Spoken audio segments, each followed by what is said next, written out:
Hello and welcome back to Game Brigade. I hope you all had a great Memorial Day weekend. I had a great weekend. We actually decided to put up a playhouse for my daughter, so it was a good little 3-day weekend for us. Today in the show, we're looking at the Kickstarter callback. If you are new to the show, we do these Kickstarter callbacks where we go back 1 month in time where we talk about the games that I backed or didn't back. We also have amended the show a little bit to talk about what I also played in the last month. So if you're interested in what I've been playing in terms of the board game nights, stay tuned for the rest of the show. So without further ado, let's go and take a look at the games that I backed.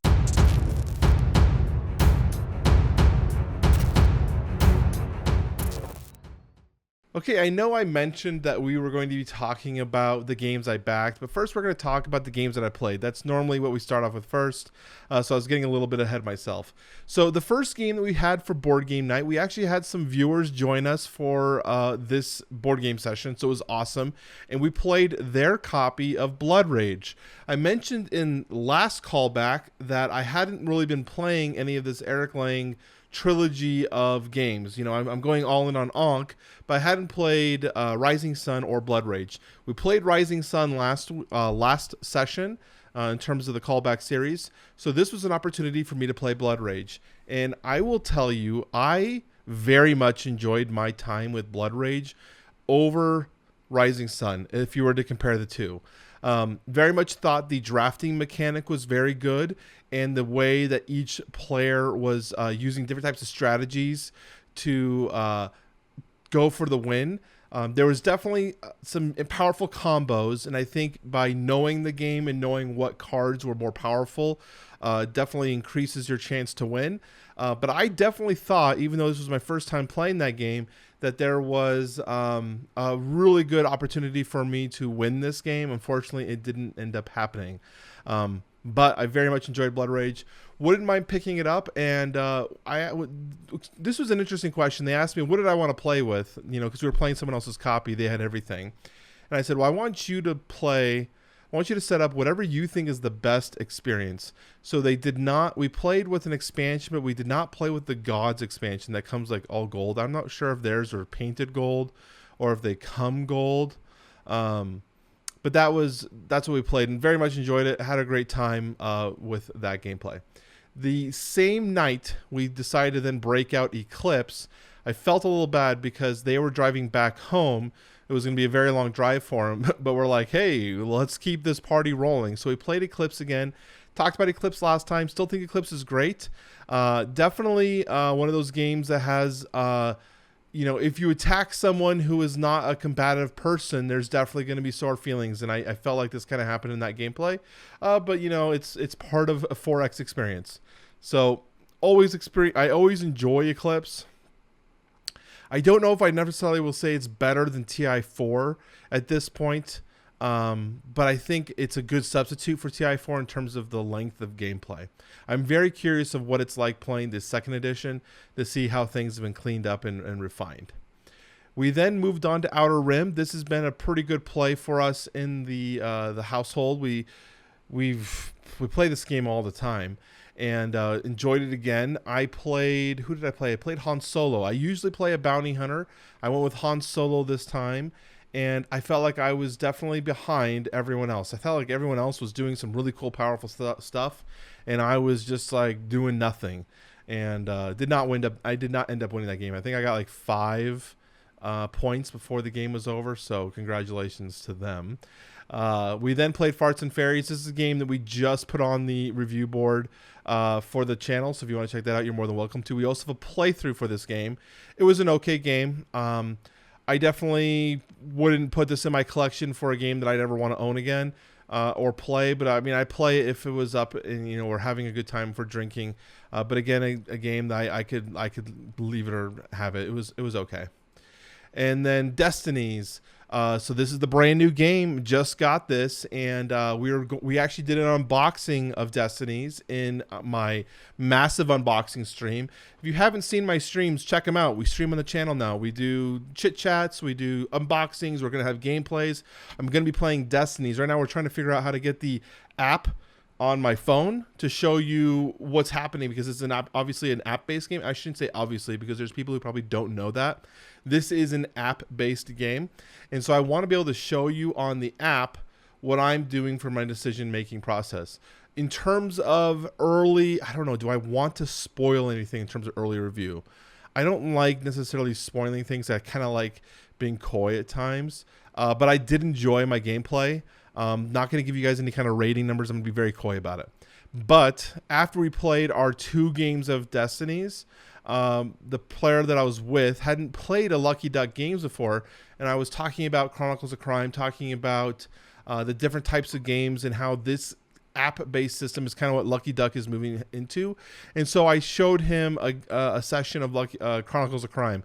I still think Chronicles of Crime is great, and in fact, I felt like all of the expansions that were like pay-for expansions that I haven't owned, when I was going through the app, they were all like free. I can download them. So I'm not sure if that's a limited time or whatever, but I downloaded all the Chronicles of Crime episodes as well that I have not completed.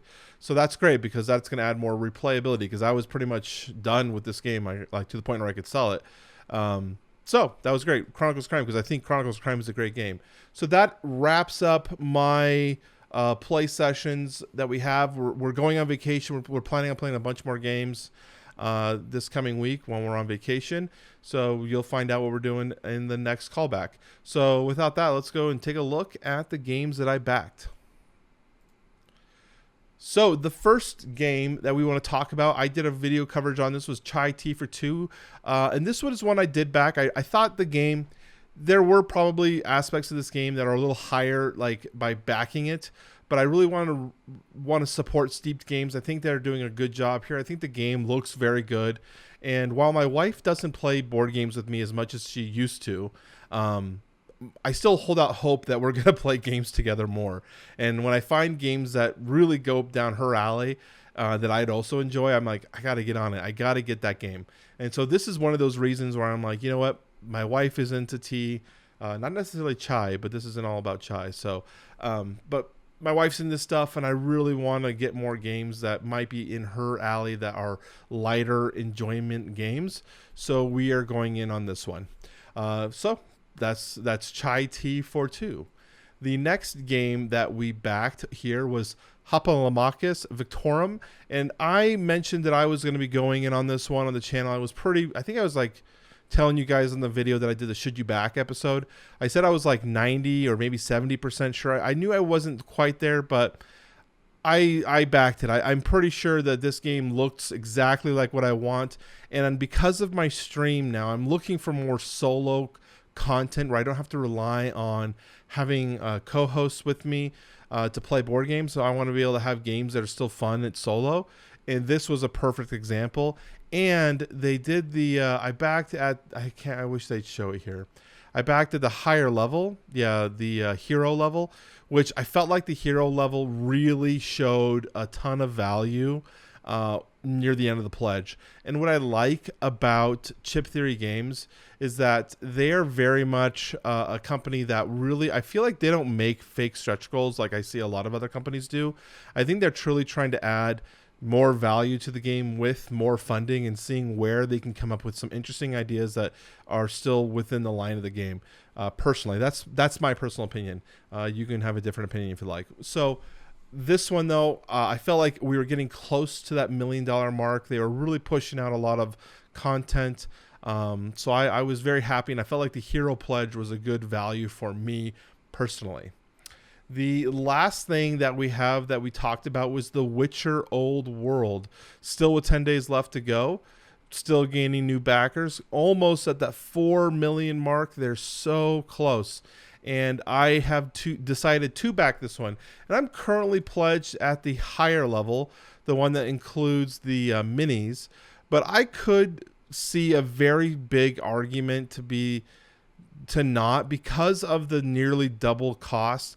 And we have to also consider that these are in euros, so this is more expensive than dollars, and we are also looking at a higher shipping price, right, for us. I mean, 20 euros, that's expensive.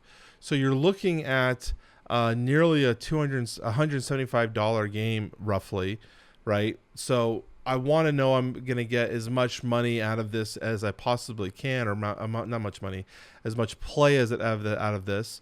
I do love The Witcher. I love the IP. I love the idea of the hunt. Um, I do. I definitely just, what I'm trying to say is, without rambling forever, because that's what I'm kind of doing, is that I could see an argument for going with the standard pledge. I haven't looked at this in a little bit, but the Kickstarter exclusives haven't been as widespread or in deluxe only. So depending on how the retailers look, because there are quite a bit of people that I know that are backing them, some of them are retailers, I could see myself canceling this pledge if I'm able to guarantee that I can get the Kickstarter exclusive miniature that you get for the first 24-hour backing. If I can guarantee to get that, I will definitely probably cancel my pledge and order it through an LGS. So that is going to wrap up the Kickstarter callback series for the month of May. I almost said June because we're going into June. So what do you guys think? What did you think of this episode? I'd love to know more about you guys. You know, I'm always here to hear about the discussion, hear about the conversations.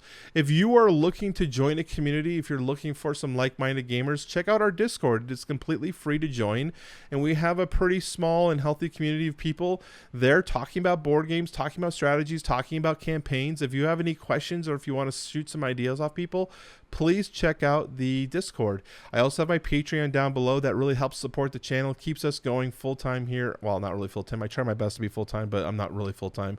I can't match Alex at Board Game Co. That's incredible with what he does, but I try my best. So if you really want to support the show, anything does help me to keep this channel going at the pace it is going, though. So please check it out and give if you can. If you're not, that's fine. The best you can do, though, send me a like, help the channels out, subscribe if you're new to the channel. I will talk to you all very soon.